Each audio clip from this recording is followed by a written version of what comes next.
ভালো মন্দ কিছুটা বুঝতে পারে, তার আমলটাকে যাতে সঠিক করতে পারে।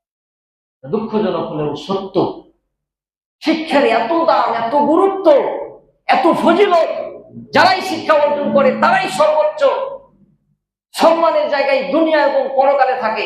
তারপরেও অনেক পরিবার দেখা যায় তার ছেলে মেয়েকে পড়াশোনার ব্যাপারে সেরকম গুরুত্ব আরোপ করে না, ঠিক না?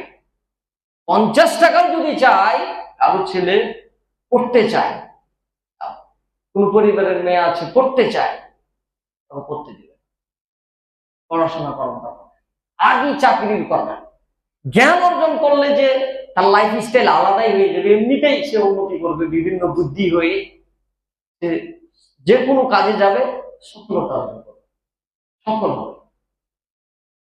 50 টাকাও দিবে না, দরকার নেই। অথচ তার পাশের প্রতিবেশী দেখেন, তার চেয়ে নিম্ন পরিবার শিক্ষা অর্জন করে কোন কোন পর্যায়ে গেছে দেখতে পায়, যেমন কখনো কল্পনাও করেনি।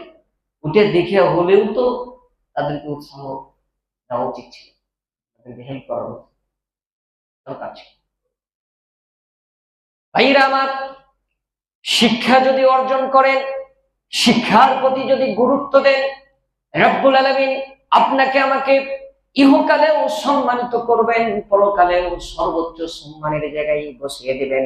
সেই কথাটা স্বয়ং আল্লাহ তাআলা রব্বুল আলামিন তার মহাগ্রন্থ পবিত্র কোরআন কারীমের ভিতরে 58 নম্বর সূরা আল মুজাদালা 11 নম্বর আয়াতে বলেন, আরফাইল্লাহুল্লাযীনা আমানু মিনকুম ওয়াল্লাযীনা উতুল ইলমা দারাজাত।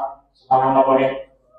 রব্বুল আলামিন বলেন, যারা ঈমানদার এবং যারা জ্ঞানপ্রাপ্ত তাদেরকে আল্লাহ তাআলা রব্বুল আলামিন সর্বোচ্চ মর্যাদা ও সম্মান বৃদ্ধি করে থাকি। সুবহানাল্লাহ। এটা সরাসরি আল্লাহর বাক্য। আল্লাহ বলছেন যে যারা জ্ঞান অর্জন করে, ঈমানদার এবং জ্ঞান প্রাপ্ত, তাদেরকে আমি কি বহু গুণে সম্মানিত করি। শুধু কি পরকালে সম্মানিত করব? পরকালের কথা নাই বাদ দিলাম, কারণ পরকালের কথা তো আমরা চিন্তা করি না, ওই লোক তো কম আছে, ওটা বাদ দিলাম, এটা পরে পরে পরকাল।